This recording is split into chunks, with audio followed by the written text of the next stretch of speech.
Hey folks, welcome back. It's Crazy Welder. I figured I'd make this video super quick, hence the garbage backdrop here behind me. But basically, I've been playing around with my Nolo. I've had it around for a couple of months now. I was basically one of the first backers to get the Nolo, and I figured I'd fill you guys in on kind of what I've been doing with it recently, and basically my thoughts, which so far have been kind of pretty negative actually. When I first got the Nolo, it took me about 3 hours to set it up because I completely forgot that what you actually have to do is charge each controller and the base station up to 100% before you use it and start pairing it. So for about, 1.5 of those hours, I spent trying to constantly pair them and was having issues. For about, the other half hour, I spent researching the issue, and then for that last half hour, I kept basically charging them, and then kind of some time went on from there on. In terms of me getting them up to par. And once I did get them paired, I finally managed to get it running, and I downloaded Tilt Brush, and it was running pretty decent. But, again, because of the Nolo's base station and the fact that it's only got a 110-degree field of view, as soon as you turn around, it basically stops tracking you. And that's kind of a big problem because, anything like the Oculus Rift now, with its touch controllers and multiple sensors, and also the Vive, do full room scale. And so, considering the fact that this is only front-facing, it's already a huge step behind what you can basically do with the likes of Oculus. And the other problem, ultimately, is the fact that even though they advertise this thing to be compatible with a lot of the games that are supposed to be working on the Vive, what I have found is actually when you go into some of those games, they'll tell you that it's missing a sensor. Now, this sucks because Nolo essentially promised us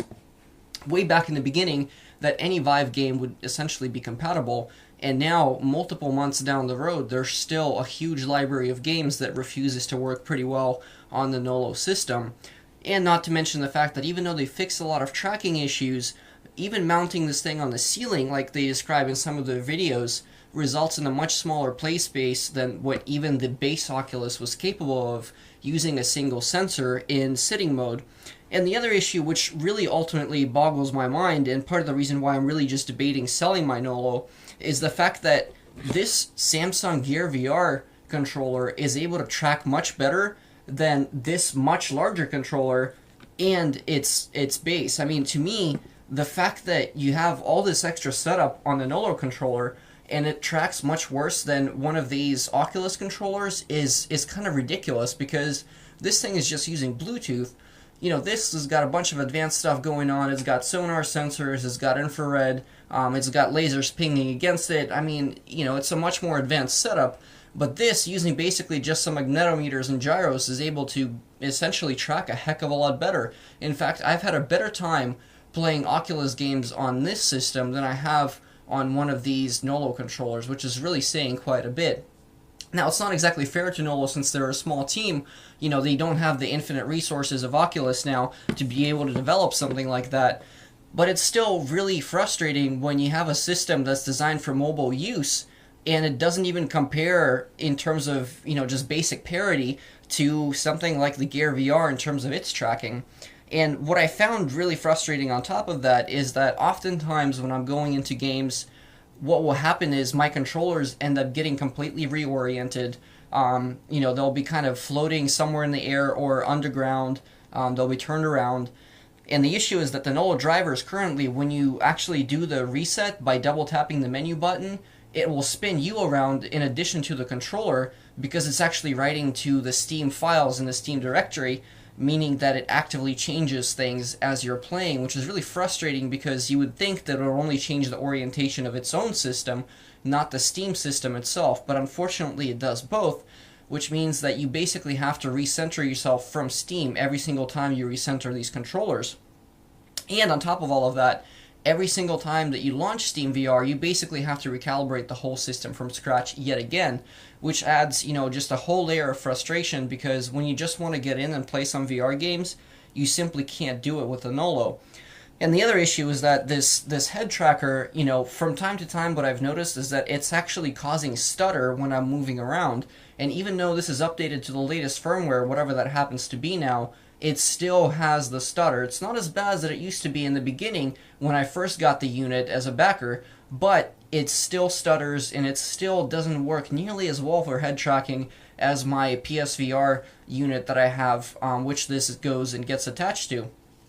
And it's just kind of frustrating because I've had to basically source two separate programs. One of them is an input remapper called OpenVR Input Remapper, and the other is OpenVR Advanced Settings, which allows me to actually tweak the floor because of how many times I've been basically stuck inside of the floor and had to run the Steam room setup over and over again just to get myself out of the floor and at a proper height level. And also because so many games still fail to properly map to these Nolo controllers, you basically have to remap a lot of the keys yourself. And the problem is, unless you really understand OpenVR and what each button stands for, remapping these things is incredibly, incredibly difficult. You have to do a ton of research, and when you do finally get it remapped, you have to apply the remapping every single time that you start the game because it does not automatically remember it, even though the OpenVR software starts up on top of the Steam interface. Now, with that said, I did manage to play a couple of games through Vive, and actually, interestingly enough, they work better than the stock Vive games that are on Steam. And I do have a number of Vive games on Steam, and I have actually played them, but it's kind of funny that using a hack meant to be, used on the Vive for the Oculus ecosystem, these work better than the stock Steam games, which really makes you wonder how much work has Nolo actually done, because at the end of the day, a small team of people that are working on Revive have been able to do a significantly better job basically getting this whole thing to run. And so, at the end of the day, it's like when I tried playing, what was it? It was Robo Recall I played, and I played a couple of other games, namely Edge of Nowhere, and also I ended up playing Lone Echo for a little bit and Killing Floor Incursion. And what I found in a bunch of them, Edge of Nowhere seems to not work because it says that it's not detecting an extra sensor, which if you actually had a Vive system, you would have. The other problem is that Killing Floor Incursion also gives you a sensor issue, even though I have it on Steam, so it's supposed to be compatible with Vive, and therefore compatible with Nolo, but still it gives a sensor issue. Now, there is a way to work around this, of course. You could actually go and buy an Oculus sensor and just plug it in and basically have it stare at a wall. You could do the same thing with a Vive Lighthouse, or you can get a PlayStation Eye and basically run PlayStation Move service and get around the sensor issue that way. But the problem is, then you're also creating, extra work for yourself, and you're having to buy extra software and extra hardware just to get it running properly, which means that what was the point of having the Nolo in the first place if you have to basically resort to all these hacks to get the system up and running? And, ultimately, at the end of the day, considering how poor the tracking has been in some of the games here, it's really difficult to kind of recommend going out and buying one of these right now, simply because of the fact that there's still, so many issues. And one of the chief concerns that I have is when I was playing Arctica 1 and when I was playing Robo Recall, any sort of movements that require you to reach back over your shoulders and grab guns meant that this thing would immediately lose tracking. And the problem with that is occlusion, because when you have the sensor, the base station basically facing the controller, as soon as the controller goes over your shoulder, this thing no longer sees it. And since there's no additional sensors in here to allow it to calculate position that way, your sensor just starts floating basically in midair somewhere and effectively disappearing. Now, you can solve this by mounting the Nolo up on your ceiling, but again, you're restricted to that tiny play space, and I've actually had one of my sensors fall off, and I have a pretty tall ceiling. Thankfully, I have a carpeted floor, so it didn't take as much of a hit as I figured it would. But, if it takes another one, it may very well just break. There are a lot of sensitive components inside of this thing, including two motors that spin the actual little laser beam scanners. So it kind of makes the whole situation really difficult. And not to mention the fact that even though they made a provision by sending people the STL files to make a ceiling mount, the problem is that you still have a button on here that you physically have to push. And so if you're somebody like me who's got a really tall ceiling, that means that I have to have a ladder every single time I want to turn this on and get it going, which basically just adds another layer of frustration. And it also means that anytime you want to charge these things, and considering they only last for about 5 hours, that means every 5 hours you got to climb up there, take the thing off, plug it in and charge it again, and then only to have to go back up the ladder to plug it in and turn it on to get a really good experience. Not to mention the fact that you also have to go into your settings and actually tweak the Nolo software to say that the unit is now on the ceiling, because for whatever reason it was too difficult for them to make it actually know that it's now ceiling mounted and not horizontal based on the position of the controllers that it's seeing. So there's just a lot of like really small nitpicky factors that make this thing essentially not work as well as it could. Now, ultimately I do want to give this thing another shot. I do want to see how far they improve, because when the tracking works, it actually works surprisingly well. And, with that said, I've been able to play Tilt Brush, I've been able to play, some parts of Robo Recall and Arctica 1, which are great games, by the way. I strongly recommend them. But at this point, given the fact that the Oculus has room scale and you can get one for $400, getting one of these systems, even at the $170 price that they are right now, it's still kind of a hard sell. Yeah, I would honestly suggest just save up your money and get an Oculus or buy a Vive. And considering the fact that Vive will soon be coming out with the Knuckles controllers, it's, again, really difficult to recommend something that's still, pretty outdated and, frankly, a little bit ugly looking as well. Not to mention the fact that it's still using a really old-style strap, which means that when you're holding the controller, you still have to hold it in your hand. It can't just float there like you can basically do with the Oculus or the Vive controller. So that makes it kind of not the most ergonomic thing. It's certainly a little bit better than the Gear VR controller, but not by a whole lot. And considering the fact that Oculus will also be coming out with their own mobile solution pretty soon, which is, I believe, codenamed Santa Cruz, with a much higher resolution display than what they had on the Oculus CV1, and also with a much nicer controller than one of these, it again makes it kind of a hard sell for anybody trying to get into this on the cheap side, because you honestly are just better off waiting at this point until a much better system comes out, like the Oculus Santa Cruz standalone headset, which will no doubt work extremely well with their mobile Oculus library at higher resolutions and with also a much more comfortable controller, which more resembles, the Oculus Touch controllers now than anything else, which, kind of makes me wonder why they designed this thing the way that they did as opposed to copying the Touch controller, but I guess this is a lot cheaper. So, at the end of the day, like, what sort of setup are you looking at with a Nolo, even now, a couple months down the road in terms of what you have to do? And the answer is it kind of depends. In my case, I actually have a PSVR headset that I have attached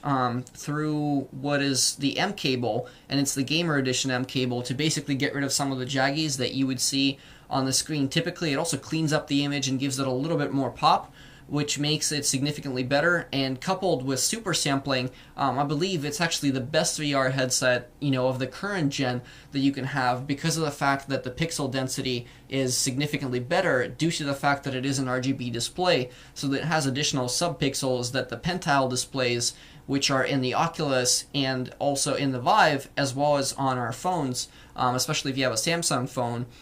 It means that basically you don't see the screen door effect nearly as much. I would say it's diminished so much that if you were to have a 2560 by 1440 RGB panel, which has that subpixel matrix, it would just make it so much better, because you pretty much wouldn't have a screen door effect anymore, considering how barely noticeable it is on the PlayStation VR. So my setup consists of currently using China's PSVR, which basically makes my PSVR seem like a Vive headset in Steam's VR options, and then I basically run the Nolo software and I allow Steam VR to launch next, and then from there on Revive launches with my Steam app to allow me to play Oculus games, and also it's just a much nicer way to launch all of the VR games that I have in my library, because it just makes it much more seamless than using the Steam store options that are available to you right there. But the problem is, every single time that I launch this thing and I calibrate everything, I have to recalibrate all of my sensors again, specifically for the controllers themselves, because the controllers end up floating or being somewhere where they shouldn't be. And one of the biggest problems that I've actually had is when playing something like Arctica, where you have to reach for certain levers. What ends up happening is the Nolo controllers, if my body is right here, the controllers end up being at basically ground level, and it seems that no matter how much fiddling I do, with the exception of turning everything on and basically recalibrating controllers, all over again, is the only way that I've been able to get them to actually, more or less properly be at my hand level. But even then, the problem is that due to the restriction on the FOV on this thing, you can only raise your hand so far before it stops tracking or loses tracking, which means that even if you were able to grab that sensor before, you simply won't be able to do it now. And that kind of causes a lot of concern for me, because it ultimately means that it renders a lot of games simply unusable. Even when playing Killing Floor Incursion, which is basically meant to be, kind of a standing game or a sitting game, you can't play it, while you're sitting, as it was also designed for the Oculus. But the problem is, again, when you're reaching for stuff, a lot of times there's just not enough height for you to be able to push those buttons, which means that you ultimately have to go either into the Triness settings and lower your height manually, or you have to recalibrate your controllers by using the floor fix from OpenVR Advanced Settings. And again, it just creates an extra layer of friction that really shouldn't be there when you ultimately have these controllers running.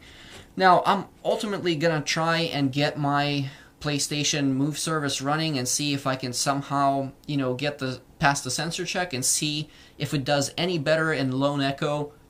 or Edge of Nowhere, which, I've only gotten into the menus of so far because of this system. And ultimately, I want to see how well it works. I also have some Vive lighthouses on the way for a separate project that I want to see if they will allow me to get past the sensor check in some of these games and allow me to actually play moving forward. But I'll report back once I have those findings. And ultimately, at this point, again, it's almost like I want to give this thing a lower score than what I originally envisioned for it. At this point, it's more like a 6 out of 10 as opposed to what used to be like a 7.5 out of 10 for me, as far as the tracking goes and as far as the setup, and as far as essentially just being able to access your library of VR games. And that's really kind of frustrating, because it seems like it's got a lot of potential. And right now, the most interesting use case for this, I think, is either if you're building your own VR headset and you just need the head tracking, which these two essentially accomplish pretty well, or if you end up basically using something like, your old games and you're running them through either Triness or TriDeath or WarpX or Vario Perception, whatever, 3D driver you end up using. This actually ends up doing a pretty good job for head tracking for those games, considering the fact that they have no provisions built in for actual hand movements, which in a lot of ways is better, because that means that it actually has some shelf life in terms of bringing your old VR library to life, meaning that you're able to play games that previously weren't really designed for VR in VR with pretty good, general fidelity without too many issues. But again, if you have something like a Vive or an Oculus already, you can do the same thing and not have to worry about potentially any jitters of tracking with a system like this. So I'm really hoping that they fix one of these. I've got two of them. I've been able to test on both. They both seem to have the same exact issue. So it seems to me that until more patches are done, or until they fix a lot of the issues that are available here, or until they sort of patch over the Steam library issues that this thing seems to have, it's just a really hard sell. I would say at this point, if you can, just hold off for the next generation of mobile VR, if mobile VR is what you were intending to do, which is what Nolo was actually originally intended for. And, if you're one of those people that are really into VR Rage and Rift Cat and all that kind of stuff, where you like to stream your games to your phone for playing VR, then again, just hold off until better headsets come out, or until prices drop even further on the Oculus and the Vive, which are basically bound to happen at this point, because again, Oculus is coming out with their newer platform. Vive is on the way with their own, untethered headset as well, which is supposed to be coming out pretty soon. And basically, as soon as the Pimax drops, there will be much less incentive for people to go out and buy the Vive, so the prices on the Vive are pretty much, destined to drop at that point, because there will be a superior offering available with the newer Lighthouse 2.0 technology available behind it. So hold off on buying the Nolo if you were on the fence before. I feel like it's just not really quite ready for prime time yet. Honestly, if you want mobile VR, just get yourself, like a Gear VR controller or an Xbox One gamepad, which actually works extremely well with the Oculus library on the Samsung Gear VR. And just get yourself one of those high FOV, Chinese Google Cardboard knockoffs, which actually I feel like are a much better way to experience VR than just buying the $90 Gear VR, because you can have them for half the price of the Gear VR and still use your phone's sensors, if you have a Samsung, to be able to play a lot of games. And again, the Xbox gamepad actually still beats this in terms of overall performance. So hopefully this video was pretty informative for you guys. Hopefully you kind of came with some takeaways that you can kind of dwell on and figure out what kind of VR headset is right for you. Again, right now I feel like the Nolo is a hard sell, and hopefully I'll have some more videos coming out on the setup and how I've made it work for those of you folks that still have a Nolo and that want to get it working with your VR library. So until next time, I'll see you guys later.